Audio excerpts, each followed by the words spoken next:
வணக்கம் ஆயிஷா சேகர், நான் உங்கள் ஆனந்தன். டிஆர்பி தேர்வு காலதாமதம், விண்ணப்பதாரர்கள் அவஸ்தை. இந்த டைட்டில் இப்படி இருக்கும். ஆனால் உள்ளே போய் பார்த்தீங்கன்னா முழுக்க முழுக்க செட் எக்ஸாம் பற்றி தான் இருக்குது.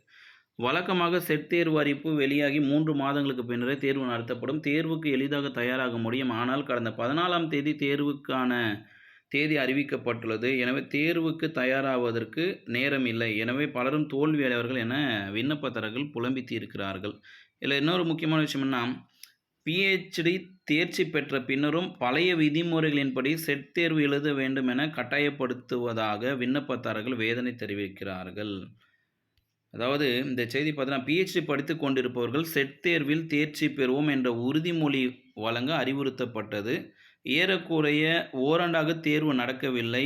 விண்ணப்பித்த பலரும் பிஹெச்டி தேர்ச்சி அடைந்துள்ளனர். ஆனால் பிஹெச்டி தேர்ச்சி அடைந்த பின்னரும் செட் தேர்வில் நீங்கள் பாஸ் செய்ய வேண்டும் என கட்டாயப்படுத்துகிறாங்க அப்படின்னு விண்ணப்பத்தை வேதனை தெரிவிக்கிறாங்க. சரி, அடுத்து இது ஆசிரியர் தேர்வாளர் டிசிஷன் தான், நாம் எதுவும் சொல்கிறதுக்கு இல்லை.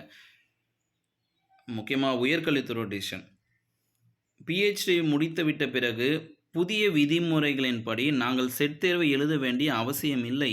ஆனால் பழைய அறிவிப்பையே பின்பற்றுவதால் பிஹெச்டி படித்தும் பயன்படாத சூழலே உள்ளது. செட் தேர்வு எழுதாததால் தகுதி நீக்கம் செய்யப்படும் நிலையும் உள்ளது. இதை கருத்தில் கொண்டு அரசு மறு அறிவிப்பை வெளியிட வேண்டும் அல்லது அறிவிப்பு வெளியிட்ட பின் பிஹெச்டி முடித்தவர்கள் செட் மற்றும் நெட் தேர்வுகளை எழுத தேவையில்லை என்ற அறிவிப்பை வெளியிட வேண்டும்.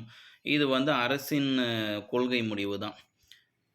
ஆனால் ஆசிரியர் தேர்வாரியத்தோட தேர்வுகள் காலதாமதமெல்லாம் இல்லை, வருட காலதாமதமாக இருக்குது. ரொம்ப காலன்றதை விட இது வருஷமாக தாமதமாக இருக்குது.